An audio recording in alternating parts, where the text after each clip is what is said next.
ADR. Promoting dialogue. It's midday in Dakar, 1 p.m. in Port Novo. Welcome to West Africa Democracy Radio, broadcasting on 94.9 FM and worldwide on wadr.org. Many thanks for joining the second edition of our news broadcast, Newslink. Let's begin with our headline stories. Authorities in Benin foiled an attempted coup d'etat by a former minister. The Burkinabe government names an Ivorian journalist in connection with the recent attempt to destabilize the state. Senegalese Prime Minister Ousmane Sonko to address the nation on the state of affairs today. And Amnesty International Ghana calls for the release of protesters arrested during a recent 3-day protest against illegal mining. Some of these people not having access to proper legal representation. I know several of them were held and not granted phone calls to get legal representation or granted a phone call to at least inform family members of their whereabouts. Details of these stories and more coming up shortly. Here is Abdullahi Hassan with Newslink. Many thanks for joining us and a warm welcome to our listeners in the Gambia, Ghana, Liberia and Sierra Leone. Our first story takes off in Benin, where the government said there has been a failed military coup. This was communicated on Wednesday evening by the state prosecutor. Authorities in the country say they have made arrests of a former minister and another. HRTSU has won this report. Information from the Special Prosecutor of the Court of the Suppression of Economic Offences and Terrorism, CREATE, said the masterminds behind the failed coup, former Minister Oswald Homeki and businessman Olivier Boko, have been arrested. The operation was scheduled for September 27, 2024, but the police intercepted the plot and arrested the two suspects. The Special Prosecutor of the CREATE informed the media that the initial investigations revealed that the commander of the Republican Guard responsible for the president's security was approached by Minister Oswald Homeki on his own behalf and Mr. Olivier Boko to carry out a coup d'etat on September 27. As part of this coup attempt, the prosecutor indicated that the suspects first opened a bank account in Côte d'Ivoire for the benefit of the commander of the Republican Guard. This account was initially credited with 105 million CFA francs, about $178,000. Subsequently, a sum of 1.5 billion CFA francs, around $2,540,000, was promised to him. This amount was to be received by Colonel Jimon Dieudonné Teviodre on the night of Monday, September 23 to Tuesday, September 24 at Oswald Homeki's residence. According to the prosecutor, it was during the transfer of the money placed in bags that the criminal brigade arrested former Minister Oswald Homeki. HRTSU filed that report still on coup-related matters. An Ivorian journalist, Serge Adu, who had been missing since August 31, 2024, was arrested by Niger police and is suspected of complicity in an attempted coup d'etat in Burkina Faso. His name appears on a list published by the Burkinabe Minister of Security, Mamadou Sana, which details the plot against President Captain Ibrahim Traoré. Meanwhile, the Attorney General at the Ouagadougou Court of Appeal has opened a judicial inquiry following revelations of an attempted coup d'etat in the country. These revelations were made last Monday by the Minister of Security. The Attorney General is now calling for public assistance. Details from Ouagadougou in this report by Martin Kaba and voiced by Christopher Aticho. It took only a few days for the judiciary to take up the case. This Wednesday, the Attorney General announced the opening of the judicial inquiry following the plot against the state security reviewed by the Minister of Security, Mamadou Sana, at the Ouagadougou Court of Appeal. Quote, "These are extremely serious facts that could undermine the institutions of the Republic and the lives of civilians residing in the national territory." End of quote. Laurent Poda said in the communique. The case is being handled by the Ouagadougou High Court, which houses the judicial unit specializing in the repression of acts of terrorism. The judicial inquiry is open for court, criminal association in connection with terrorist enterprise and any other offenses that the investigation may establish against the individuals named in the Minister of Security statement and any other perpetrators or accomplices. End of quote. The judiciary is therefore calling on anyone with useful information to come forward to the prosecutor's office, assuring that these witnesses will receive legal and judicial protection. On the same Wednesday, the Specialized Judicial Unit for the Repression of Acts of Terrorism in Burkina Faso announced the opening of an investigation against journalist Wassim Nasser of France 24.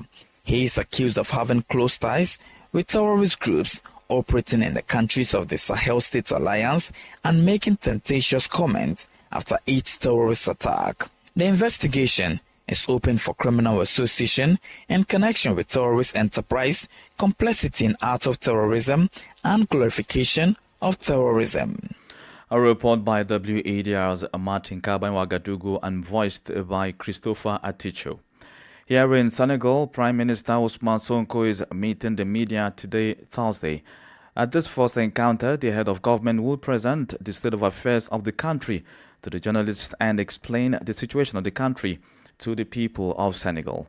Since the current regime took office, the government has not yet reported to the Senegalese population. This exercise is also aimed at ensuring transparency from the government as well as speaking to the conditions in which the country is finally in. Sonko will also take the same opportunity to present the measures the government plans to put in place to rectify the situation. The Prime Minister will also officially launch a Senegal 2050 National Transformation Agenda, a strategic plan that will make it possible to carry out a profound transformation of the country's economy while strengthening national sovereignty. Well, still in Senegal, the 11th Annual Forum on Internet Freedom in Africa is currently taking place in Dakar, the capital. This 3-day event gathers media professionals, civil society organizations, and various stakeholders to identify pressing internet rights issues and challenges that need to be addressed at both national and regional levels. The forum is organized by the International ICT Policy for East and Southern Africa, CIPESA, in collaboration with Africtivist. Augustine Coley reports. This forum is the first time a large gathering on digital rights on the continent has happened in Francophone Africa. It features several thematic sessions, including topics like protecting journalists with top-power tools, advancing digital governance, addressing cybersecurity threats, and localizing resources for safer online communities in local languages. Chedu Musoza is Program Associate at Localization Lab, one of the implementing partners. What we have found with the Senegalese community is there's a lot of love for the whole of language. So if you are translating or localizing tools, resources, or even documents, what kind of style do you use in order for it to be relevant of how the language is used on an everyday basis? Francophone Africa faces unique challenges, including limited access to technology, internet shutdowns, online censorship, and ongoing data protection concerns. Save Afotu, a digital protector from Benin, emphasizes the need for actionable solutions in this context. Numeric security is everything that is related to security, but on internet. And there are a really huge cyber attack. So you have like loss of data. So when we do the risk assessment with an organization, we will now come out with a strategy to help them to be more aware of the good practices that they need to have. Meanwhile, speaking on behalf of the organizers, Aisha Dabo, Programs Coordinator for Africtivists, stressed the importance of preserving a digital space. This forum actually and the organizers is mainly how to make sure that whatever happens, fundamental rights are upheld. Internet being cut in several countries when there are crises, it is how to better raise awareness of the users. As a reminder, previous forums on internet freedom in Africa have taken place in Uganda, South Africa, Ghana, Ethiopia, Zambia, and Tanzania. This 11th edition, which began on Tuesday, September 24, will conclude on Friday, September 27. Augustine Coley reporting there. More stories coming up on West Africa Democracy Radio. Newslink continues. Remember, we're live on WADR.org and on Facebook at WADR English Service. The legal team of Gambian President Adama Barrow has threatened legal action against Musa Sharif, the managing director of The Voice newspaper.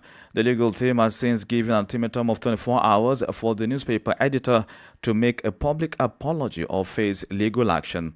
This comes after The Voice newspaper claimed President Barrow has chosen business tycoon Mohamed Jah to lead his National People's Party (NPP) as a candidate for the 2026 presidential election. From Banjul, Sankule Janko completes the story. The article by The Voice newspaper with the headline "Barrow chooses Mohamed Jah as successor as pre-works on exit plan" has not been received well by the Gambian leader, as he has assigned his legal team to address the issue. President Barrow's legal representative, Ida Drame and Associates, made this known in a letter dated 25th September 2024, threatening to take legal action against Musa Sise, the managing director of The Voice newspaper. This comes after the newspaper published an article claiming that Barrow has chosen the business tycoon Mohamed Jah as his successor for the next general elections in 2026. President Barrow's legal team described the claims in the article as completely outrageous and untrue, adding that they are defamatory to the Gambian leader. The legal team claims the article harms the reputation of the president, which are deeply distressing and embarrassing for him. As a consequence, President Barrow, through his legal team, have demanded a retraction and an apology in an open court. The team also demands the permanent removal of the article, as well as pay damages for what it claims is the injury and embarrassment to the president. The legal team gave an ultimatum of 24 hours to the newspaper to meet all the demands or face legal action. For Newslink on West Africa Democracy Radio, I'm Sankule Janko reporting from Banjul.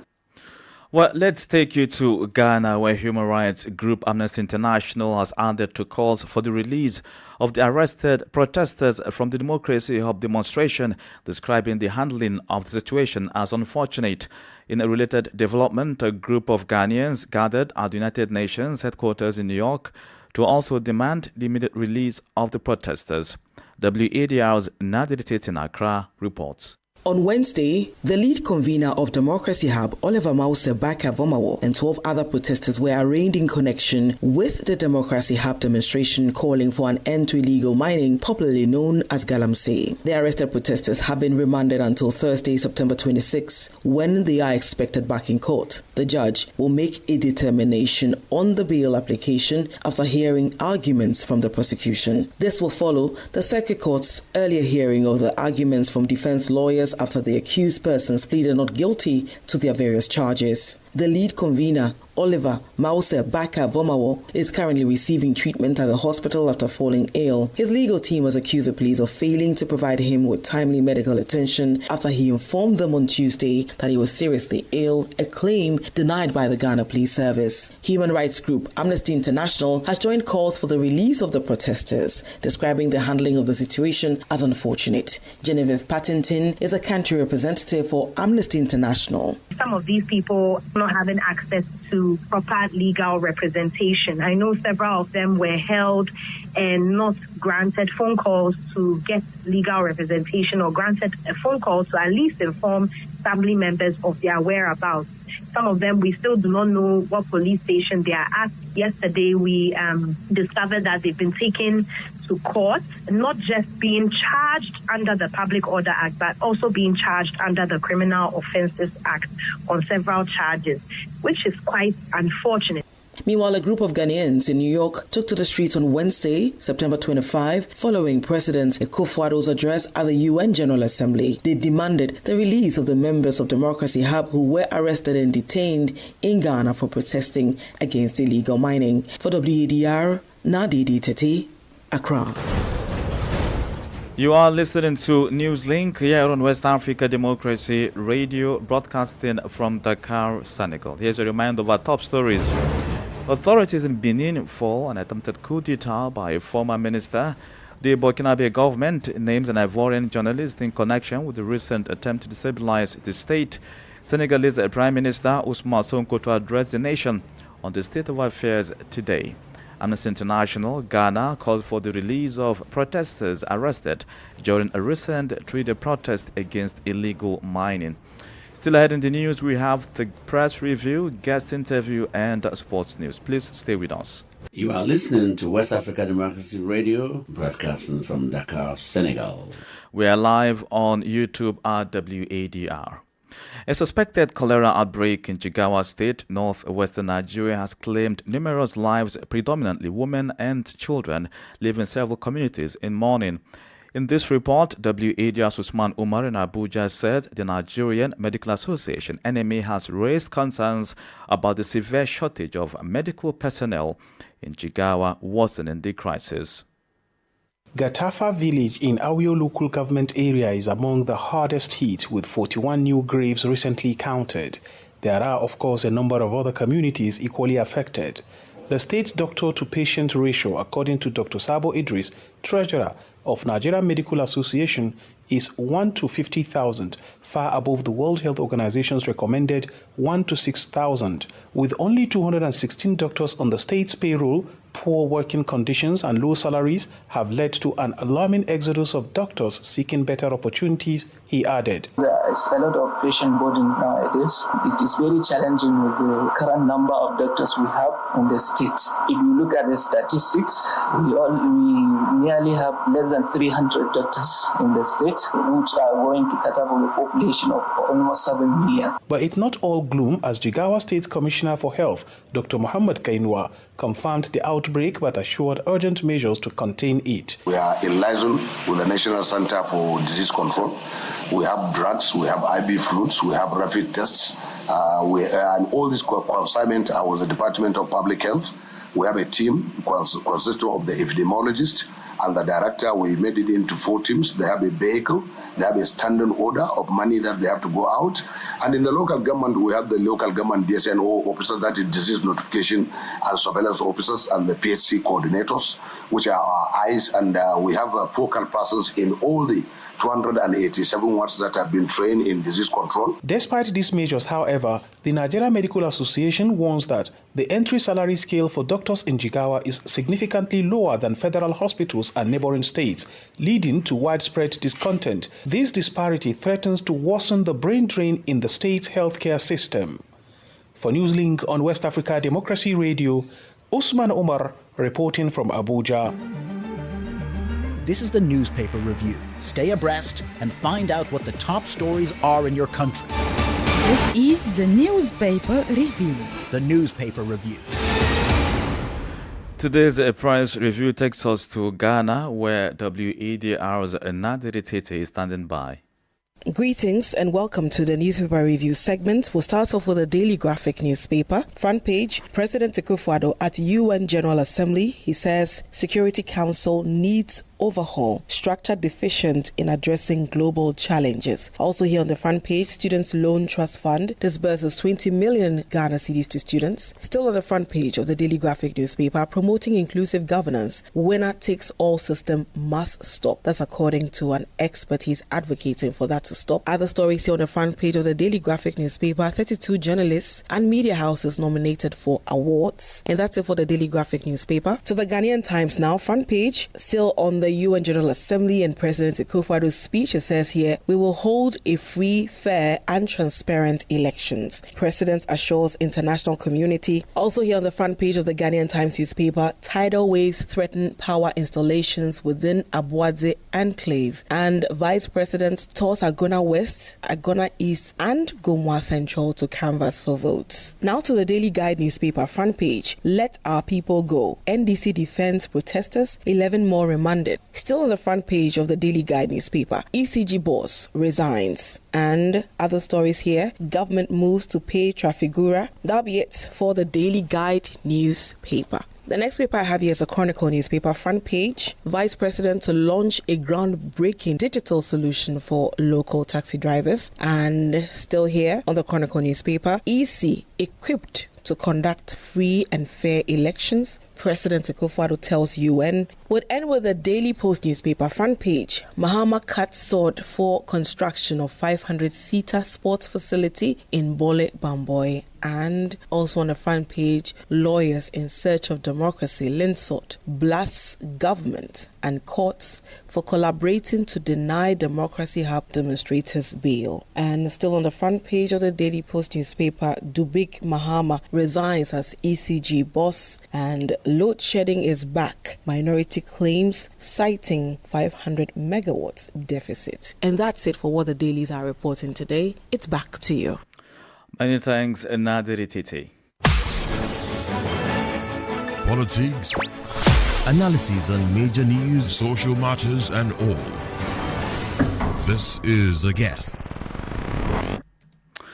The guest segment is focused on Benin, a country currently under tension after authorities announced a failed coup attempt led by former minister. A close associate of President Patrice Talon, known as Olivier Boko, is among several individuals arrested, according to the state prosecutor, who adds that investigation is ongoing. But amid recent trends characterized by declining democratic practices, there is fear among the population. A source in Benin who pleaded anonymity has been speaking to WADR. As far as the atmosphere is right now, everybody is just looking at what's happening. Like, it's a kind of a mixed emotion. It's like we are not surprised, but we are also surprised, something like that. It's like a mixed emotion. We don't, like, nobody really knows exactly what is happening. Nobody can tell except if you are a member of like the government to give the right information. But when it comes to the atmosphere, let me give you a kind of example so you can try to get. Everybody is speaking in parable. Nobody is talking at the event directly. Everybody is speaking in parable because there is that kind of fear. This information, I heard it yesterday that the former right-handed man of the current president of the country was kidnapped. But afterward, we heard he is now in police station. So what happened that the person who was once kidnapped now is found in a police station? Like, okay, what happened exactly? Nobody knows that middle information. If you ask any Beninese now, they will tell you elephants are fighting among themselves.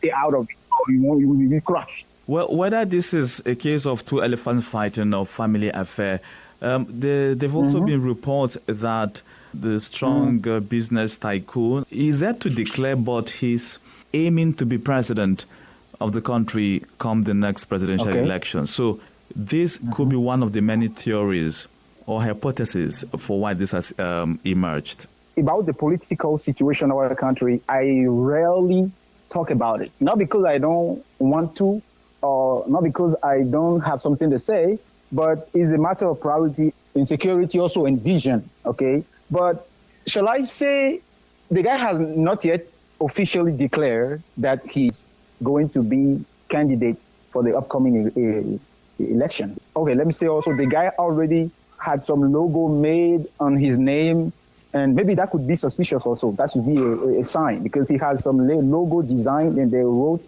OB26 on it. So those are the initials of his name, O and B.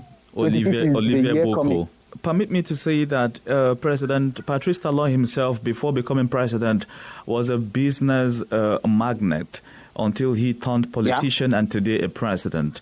Why should he want to prevent other people from being that ambitious to aim for the presidency? Is it likely that what happened in Togo will happen in Benin, that there's going to be a change of constitution and most likely President Patrice Talon will continue to rule Benin? I can't specifically say yes or no to that. But what I can say for sure is since coming of our president, when you hear something and we call it a rumor, mostly it becomes a reality. When something you hear it is like a rumor, something is about to happen, definitely it comes to pass. It's like a prophecy somewhat, but it comes to pass. So imagine an environment where all the former or the opposition party, nobody has already raised his hand to declare that he wants to become candidate for any party.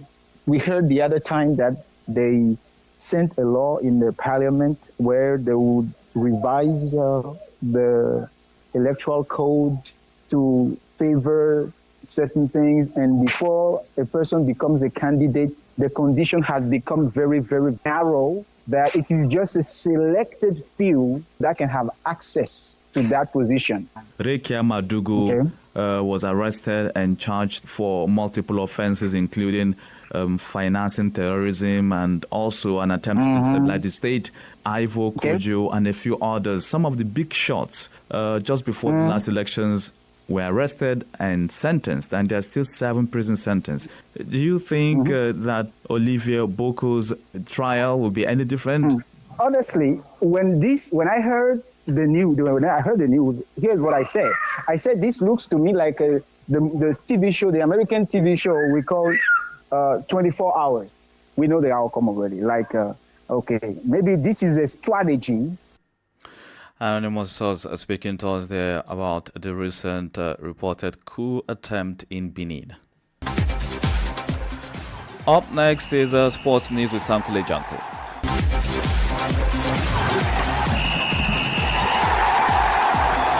Hello there, a warm welcome and thank you for joining us. Italian club Lazio have completed the signing of Nigeria international Fisayo Dele Basiru for a season-long loan.